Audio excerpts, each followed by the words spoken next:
Today, I have the privilege of interviewing Kerry Jenkins.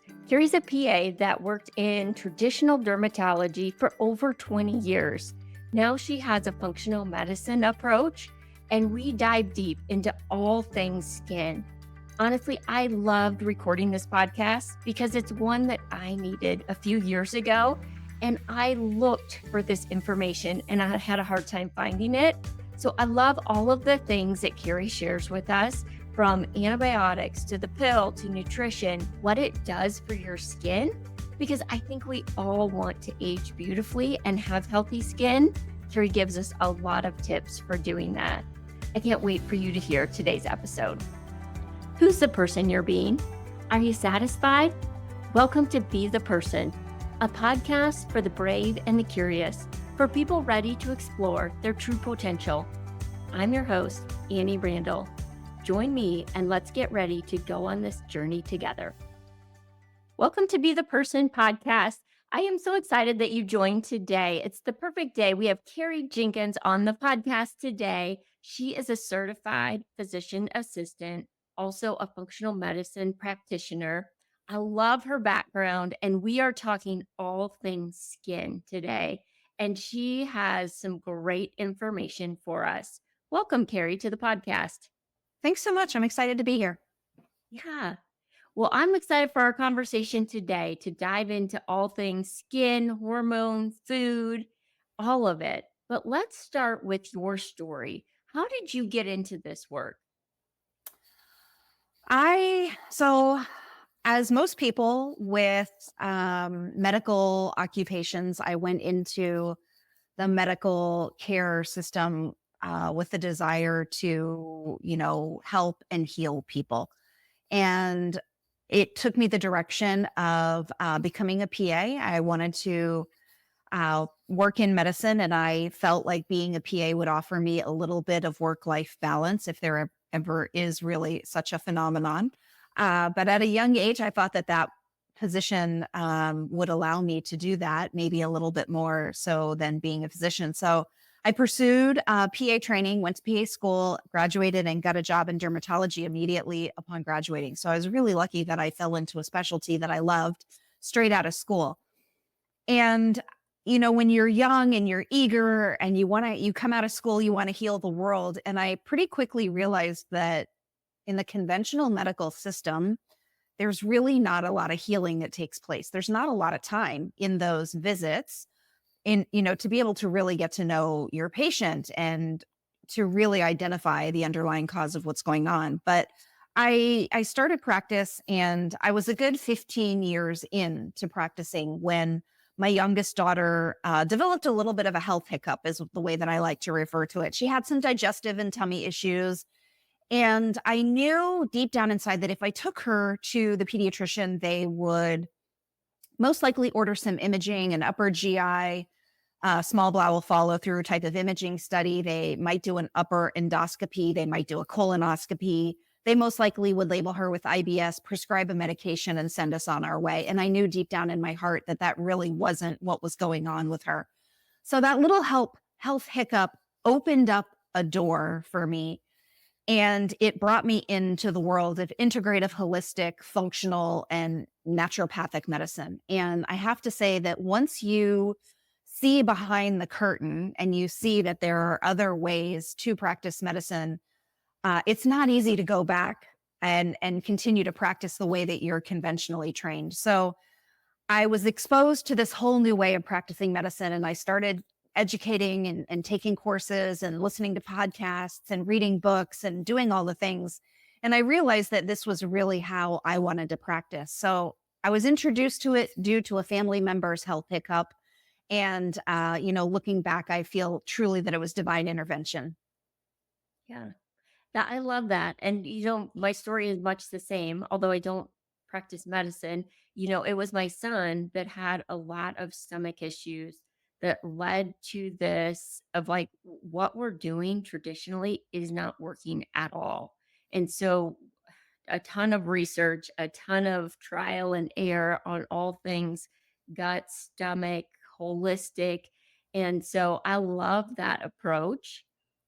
When you were working, since we're talking specific skin today, when you were working in traditional dermatology, like you did for all of those years, what was your protocol, would you say, for acne? If somebody came in with acne, what would be the go to? Yeah. So, in the 6-minute visit time that I have with that individual to address their acne, I would ask them what type of products they were using, what worked, what have you used that's worked, what have you used that didn't work. And ultimately, I would prescribe topical products, topical cleansers, topical leave on products. I would prescribe morning products, evening products. And then, depending on the severity of the acne, our go to prescription was an oral antibiotic. And I'm happy to say that there's a movement now towards more like anti-androgen type of medications instead of going straight to an oral antibiotic for long-term use, right? We would slap patients on oral antibiotics and they'd be on it for 3, 6, 9, 12 months, 3 years, 5 years. And that was typical. It was typical to manage their acne in that way. And since my functional, integrative, holistic, naturopathic training, now I realize the unbelievable damage that causes to the entire system of the body.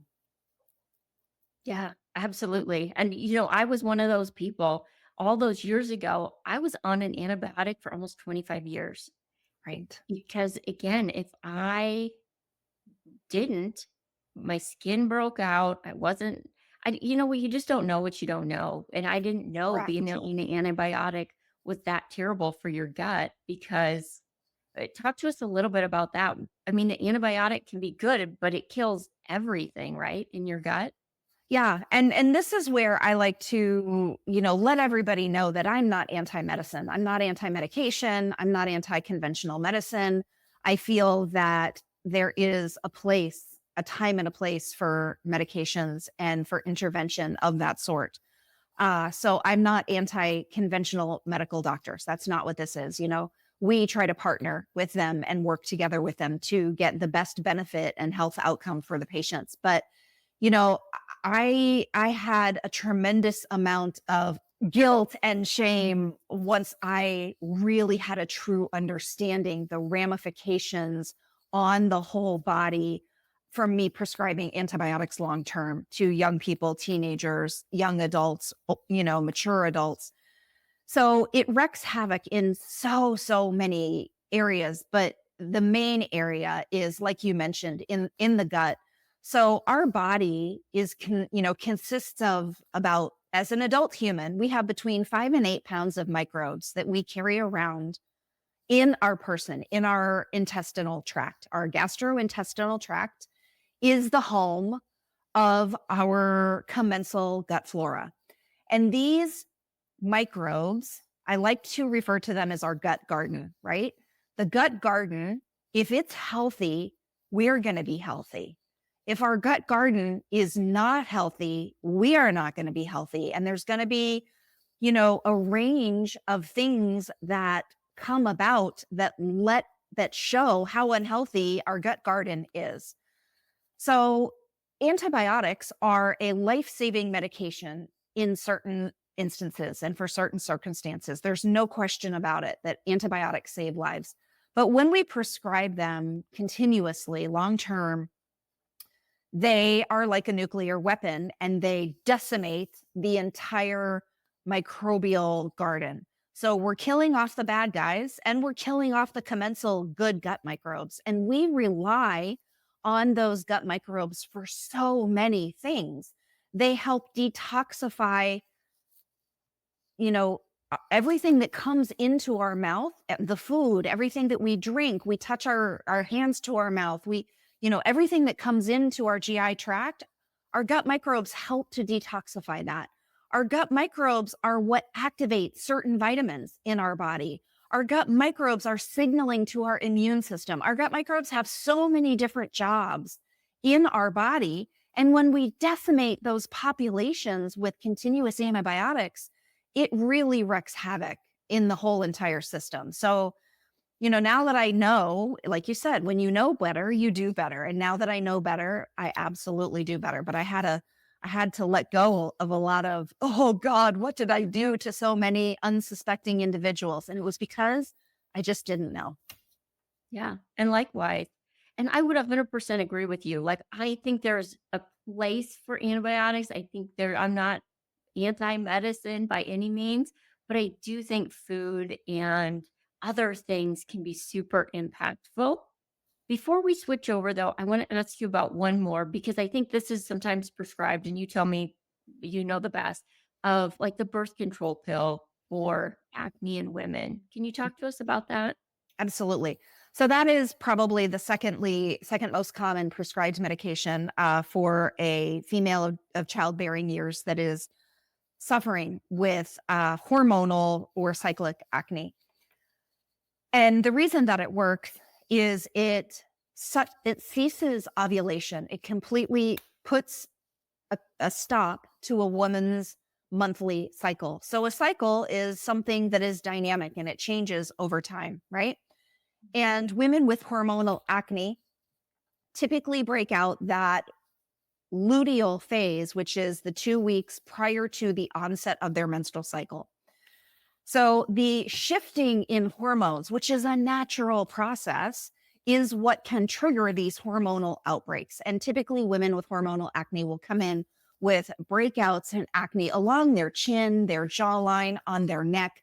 And they can be angry, red, inflammatory, or even cystic nodules in that area. And there's no question about it. That really affects a woman's self-esteem, her self-confidence. It affects how she shows up in the world. It affects her social interactions. It affects absolutely everything. So I understand wanting to help these women. But using a birth control pill to stop ovulation is how it works in reducing acne flare-ups during a woman's menstrual cycle. Because when you suppress ovulation, there's no more natural cycling of those hormones, estrogen, progesterone, testosterone, DHEA. Everything is put the brakes on.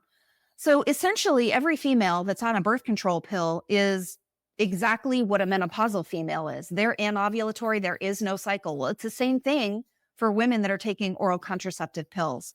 So there's no cycle, there's no fluctuating hormones, and that's why it helps with female hormonal acne. Are there other solutions, especially when it comes to hormonal acne, that you would say this could work instead of the birth control pill? There's so many different things, and nutrition is first and foremost the largest thing that we like to educate our patients on. If you were to go into a conventional dermatology practice and as a female say, I really struggle with hormonal acne, now they're gravitating more towards anti-androgen type of medications, something like spironolactone, which is a potassium sparing diuretic. It's an old school drug and it's an anti-androgen medication. So it's working. It's not stopping ovulation the way a birth control pill would. It's just reducing those level of androgens. And androgens are those hormones that are higher in men, like DHEA and testosterone. So it just lowers those androgens, and that's how it helps females, have less breakouts throughout their cycle. So the spironolactones and those types of medications are definitely an improvement over a birth control pill. For so many reasons. When a woman is on a birth control pill, they're really depleted in nutrients and vitamins. And a lot of times when they're prescribed these medications like a birth control pill, the practitioner that's prescribing them really isn't going into listen, this is going to deplete your B vitamins. And it's really important for you to have B12 and folate, which is B9, on board for so many biological processes, right? The B vitamins are so very important in our liver's ability to detoxify everything that we're exposed to in this, toxic environment that we live in every single day. But the practitioners that are prescribing these pills aren't saying, listen, in addition to your birth control pill every day, please take the B complex because that's going to help replete the nutrients that your body needs to function optimally, that this birth control pill is going to work, against you being able to absorb and assimilate B vitamins. But there's just not a lot of prescribers that go that extra mile to say, hey, listen, if you're taking a birth control pill, you really should take a B complex as well. That's interesting. I didn't even know that. And I'm sure there are people listening that probably didn't know that, that might not be on birth control just for acne, but just simply for birth control, that's a great takeaway to take a B complex. Yeah. What would you say, if something's going on with your skin, do you think that is like your body's way of signaling, hey, there's something going on internally and it shows up on your skin? 100%. I say that to all of my patients that show up into my practice that have any type of skin condition at all, whether it's psoriasis or eczema, atopic dermatitis, whether it's hives or allergic dermatitis, acne, rosacea, seborrheic dermatitis, you name it, there's a component. Uh, your skin, I tell people all the time, your skin is the window that is expressing on the outside what's really going on the inside. So if your skin is inflamed, whether it's acne, rosacea, seborrheic dermatitis, psoriasis, eczema, whatever it is, that's the window to what's happening on the inside in your GI system, in your gut, and in your liver. So your liver's main job is to detoxify and process any chemicals that are taken in. And, your gut is part of that system. So if there's inflammation in the gut, it's going to show up on the skin. So it absolutely is a window to what's going on inside. And I tell people the way that we're going to heal and clear your skin is by identifying what's going on in the gastrointestinal system. And how, when somebody comes to you and they're struggling, let's say with acne, how would you do that? Like what steps would you take or tests would you run to identify that? So there's a few tests that we recommend for all of our acne patients. I like to get a little bit of regular blood work, just regular labs. I like to check a person's vitamin D level. I like to check their vitamin A level. I like to check their zinc. I like to get a complete blood count, make sure they're not anemic. Basic labs are really, really important. Looking at very key nutrients that I mentioned, because those nutrients are responsible for keeping our immune system resilient, right? So we want to look at those key immune system nutrients. So I do a little bit of blood work. And then in my practice, I do two tests that are functional tests. We do a stool analysis, a comprehensive digestive stool analysis that takes a look into the gut microbiome. It lets us know if there are any microbes that are overgrown in the system. It lets us know if the key commensal microbes are underrepresented, and we call that an insufficiency dysbiosis. So we're looking at that gut garden to see who is present in the microbial milieu, and is there any overgrowth of ones that we might not want to see? Is there insufficient growth of the good guy, the bifidobacteria, the lactobacillus that are so very important in modulating our immune system? So it's allowing us to look at that gut microbiome. It allows me to look at how well your body is digesting your food, how well your pancreas is functioning, how well your gallbladder is functioning. It shows me the level of inflammation inside the gut, which is really, really important. If there's anything manifesting on the skin, just like we say, if there's skin inflammation, there's gut inflammation. So this test lets me, accurately measure how much inflammation is on the inside of that gut lumen.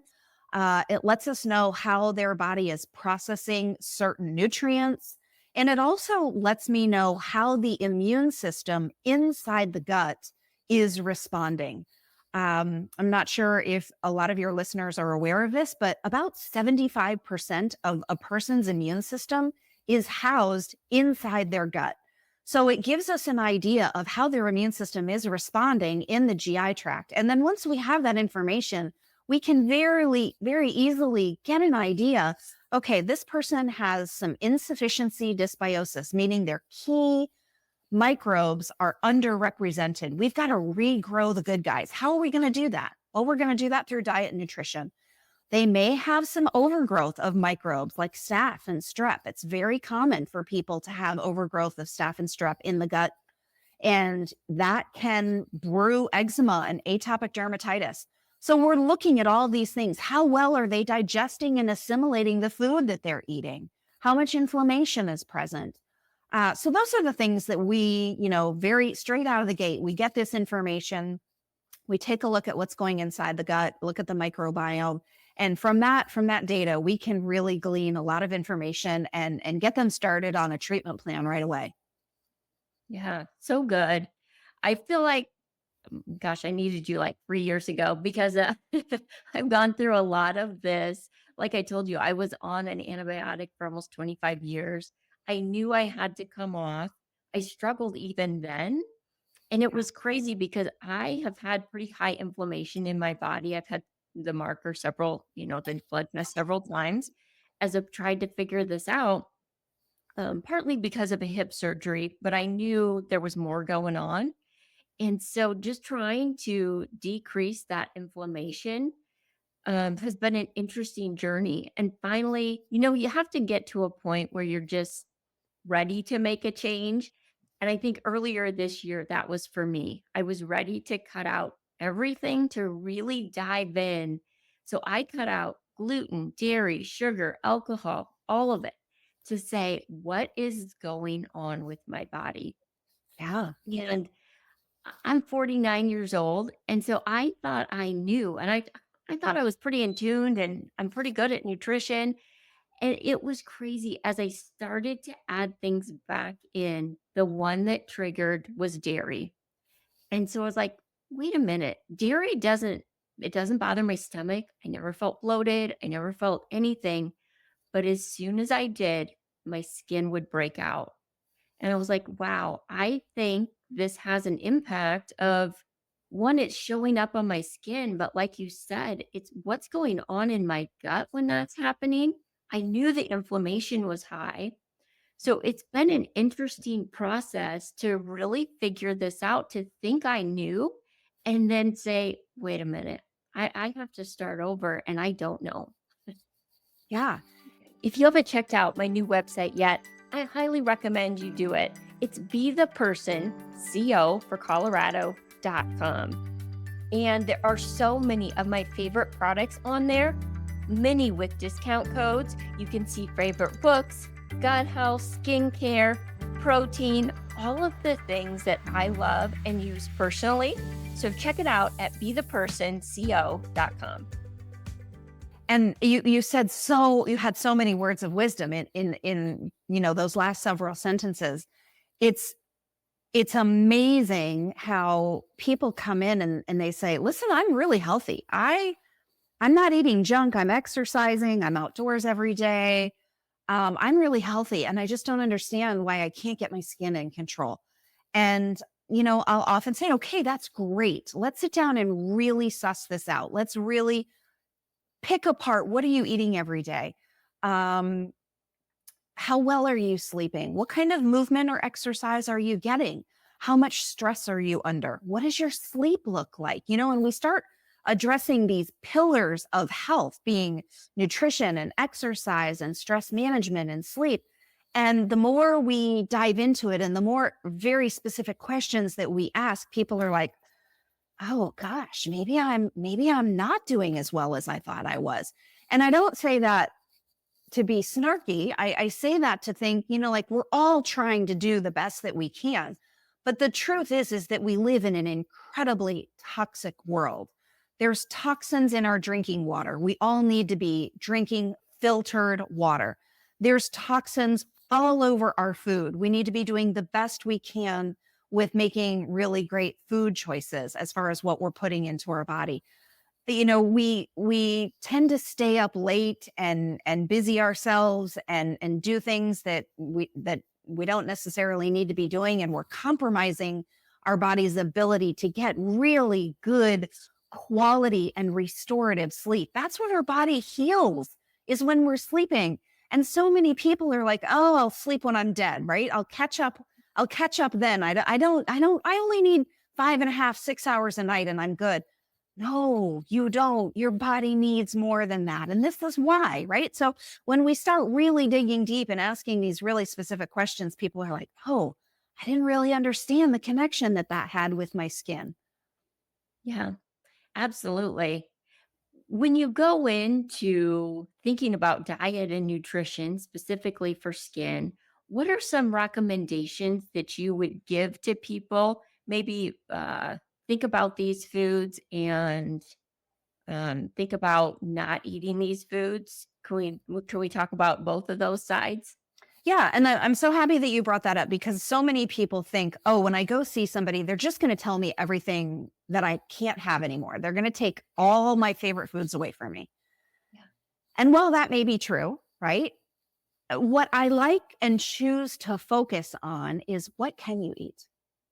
What can you eat? It's going to sustain and nurture and feed your body appropriately. What's good for you? People just really don't know what to eat anymore. There's so many opposing views in the nutrition space and in the health and wellness space that people pull their hair out because they just don't know, should I be carnivore, should I be paleo, should I be keto, should I be a vegan, what the heck am I supposed to eat? And there's no one answer for every single person, right? The answer when people come to me and say, Kerry, just tell me what to eat, I don't know what to eat, what should I eat? Well, it depends. It depends.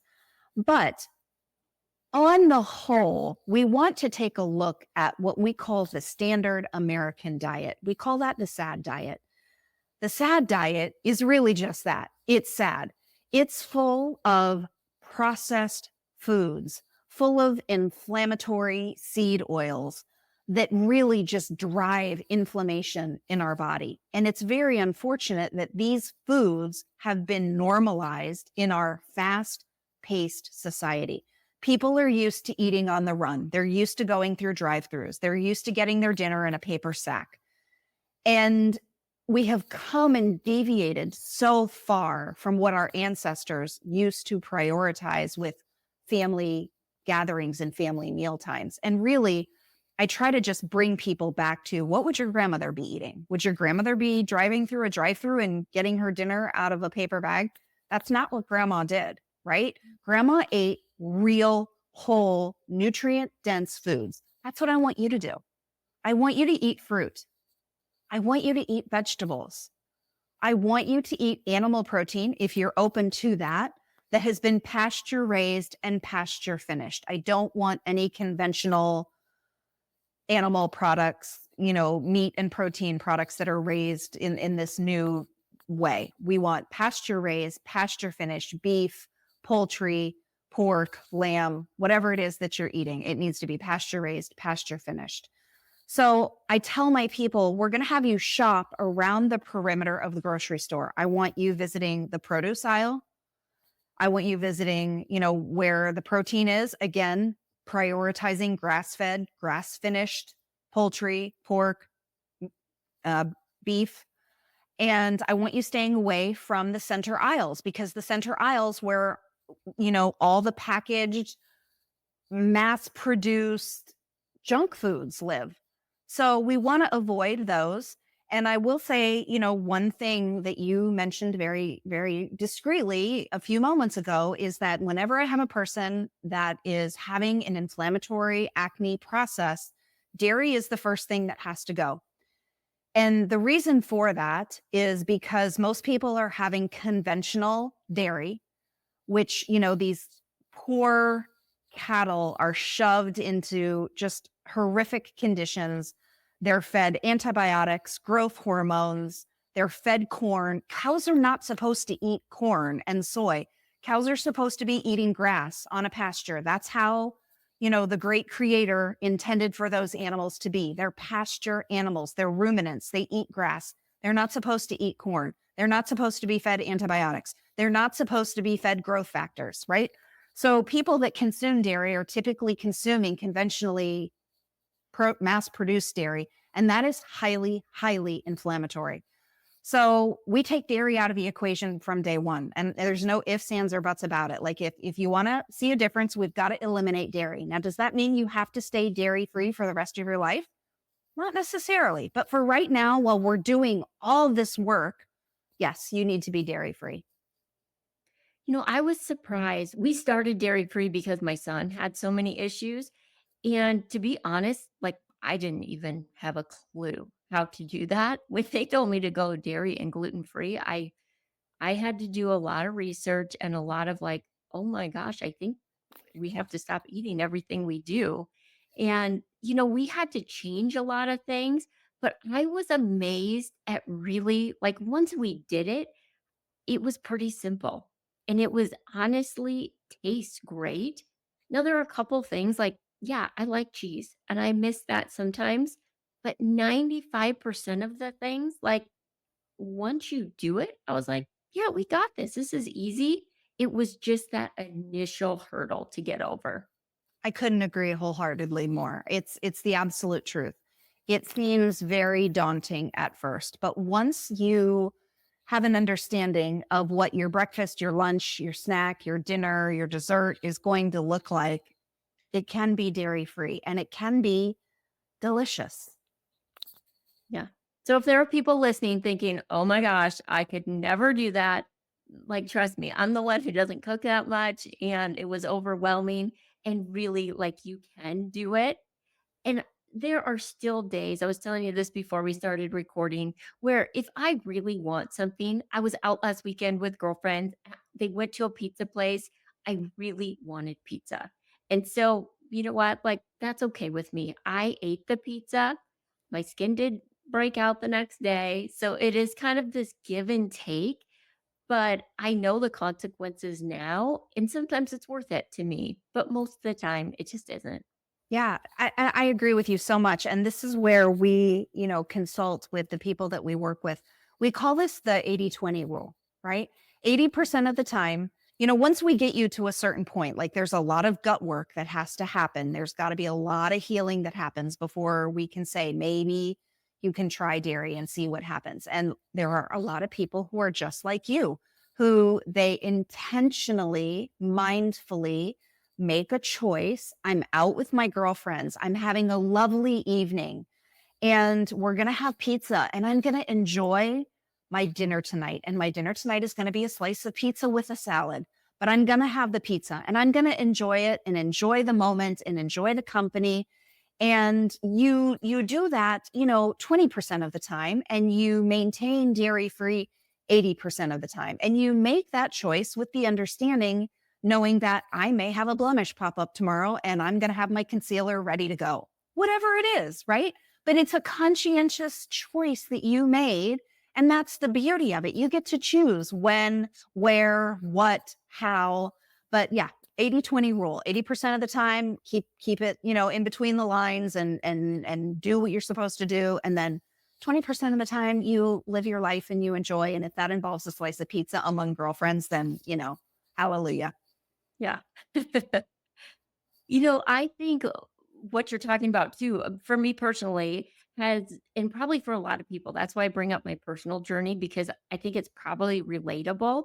But being on that antibiotic for a long time and just having these issues, like building back my gut microbiome had to be really intentional. Oh, And yeah. tell me, I'll tell you what I did and then maybe give our listeners more advice. Like, I really thought about eating the rainbow. And I wasn't a big vegetable eater. I really had to understand and learn how to do this and why different vegetables or different fruits mattered. Because honestly, I would eat like the same three or four. Can you talk to us about that? Oh, I'm so glad you brought that up because it's so, so important.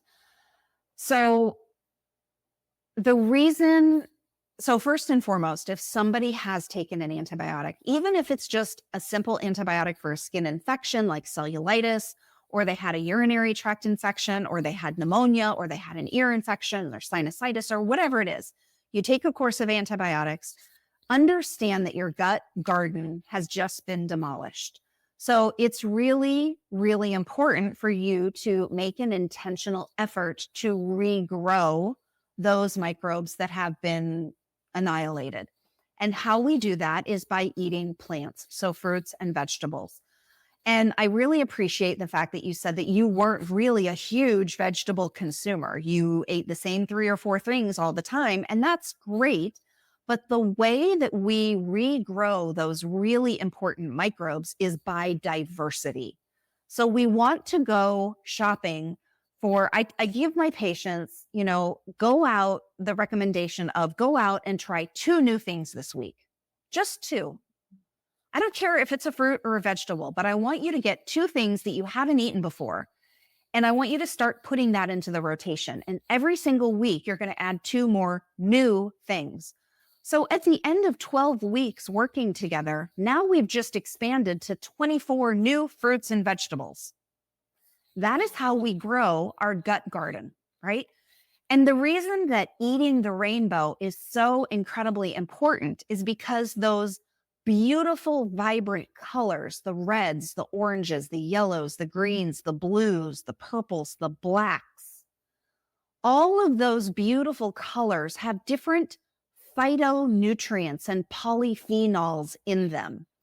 And those are all just fancy terminology for really good things for your gut microbiome.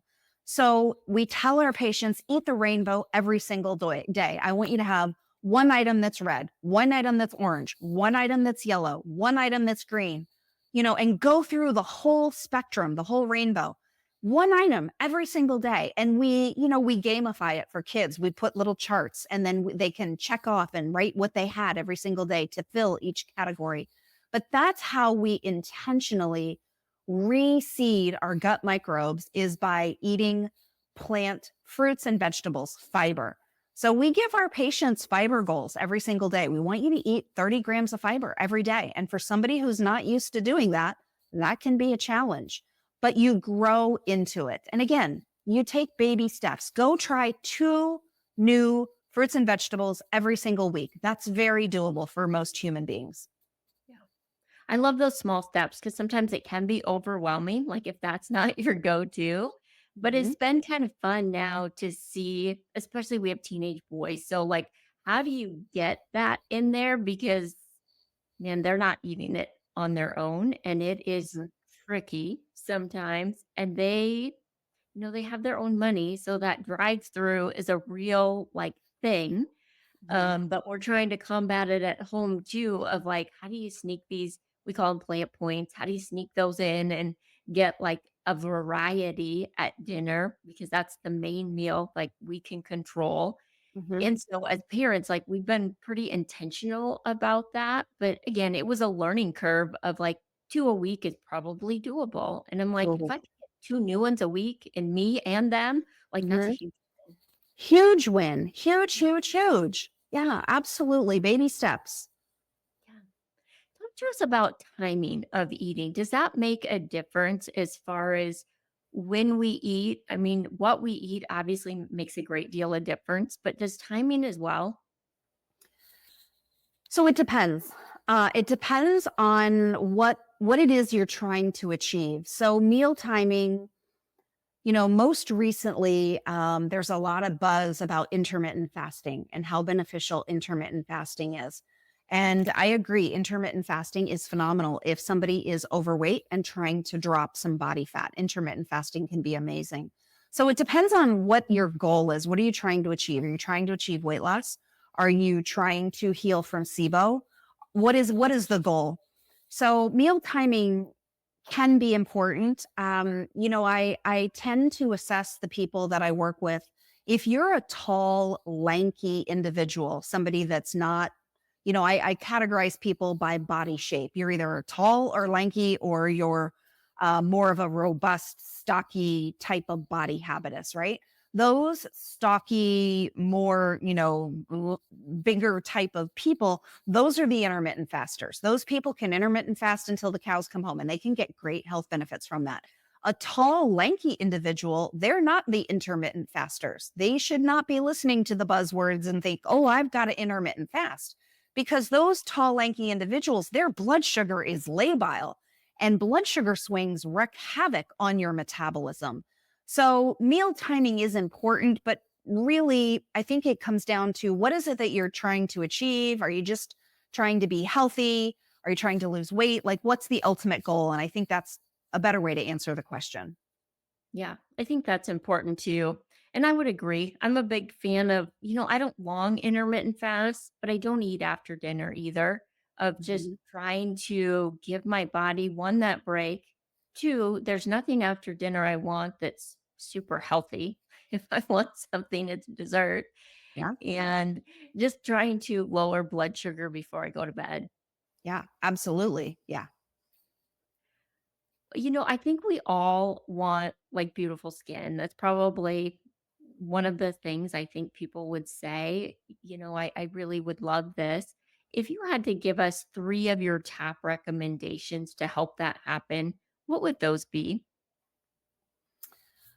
So for beautiful skin that ages well, I will say protection is really important. And protection doesn't only mean SPF. So protection from the sun is really important throughout somebody's life, right? We want sunlight is therapeutic for our bodies. We are bioenergetic individuals that need sunlight to help us be optimally healthy. But if you're somebody who's going to be outdoors for any real length of time, you want to protect your skin. And that can be with SPF, it can be with sun protective clothing, it can be with prioritizing, sitting yourself in the shade if you're at a Suns baseball tournament and you're going to be Friday, Saturday, and Sunday from 7 a.m. until 7 p.m. playing baseball games, right? So protection, I think, is really, really important. Um, the other thing that's really important that is so under recognized is water intake. I will go out on a limb and say 80% of the population is massively dehydrated and they have no idea that they're dehydrated. Water intake is so important. Our bodies, our cells are like, I don't know, 70, 80% water. We want them to be adequately hydrated. And if we're dehydrated, our skin isn't plump, right? So stay hydrated and that will help your skin age well. And then the other thing that I will say, especially for mature women like myself going into, our later years, is something like bioidentical hormone replacement therapy, right? So when our hormones decline, our skin really suffers. So if that's something that you have any interest in, I would encourage you to find a practitioner who will be open to discussing that with you and talking to you about risk versus benefit and how it can support your skin because hormones play a huge role in how well your skin ages. Yeah.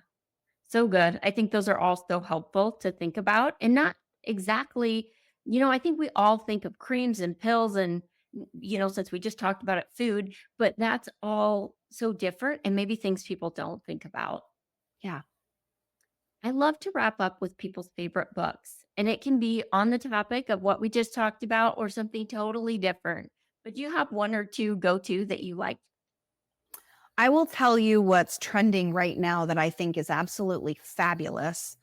Dr. Casey Means wrote a book called Good Energy. And she is a Stanford educated medical doctor who has published the book Good Energy. And it talks about the kind of mess that our conventional healthcare system is in right now. She really is a whistleblower and she's blowing up talking about really, really tough topics. And I just commend people that have that kind of bravery and that are getting their voices heard. They're putting their voices out there. So everybody go check out Dr. Casey Means' book. It's called Good Energy. Yeah, I like her. I follow her on social media and I'm a big library fan. Like one of my favorite places on earth is the library. Like I'm Me kind of a nerd too. like that. But I was so bummed because I had the book on hold and then I missed picking it up. So now I had to go back to the back of the list for that one. But it's on my to read list. So I'm excited about that. Yeah, yeah, brave, brave girl. And her brother, contributed to the book. There's a great interview that is out there that really dives deep into that topic. It's amazing. Highly, highly recommend. Awesome. I'll link to that. Thank you for providing so much value to us today. I know people are going to want to connect, know more about you, your services, follow you. What's the best way to do that? We're on social media as Whisper Health. I'm located on the East Coast in Florida, so I practice through the entire state of Florida. Um, yeah, so they can find us on our website. It's www.whisper-health.com or on social media at Whisper Health Functional Medicine. Awesome. And I'll link to both of those in the show notes. Kerry, thank you so much. I appreciate you coming on, you helping us have better skin, and all the things that you recommended. It's been so much fun to have this kind of conversation. Thanks so much for offering and giving me the invitation to come and speak today. Thank you all for joining Be the Person podcast. If this resonated with you and you know somebody that would benefit, please share this episode with them. Again, you don't know what you don't know when it comes to skin and health, and this could really be beneficial to someone. And always, it would mean the world to me if you gave us a 5-star review. Thanks so much for joining today.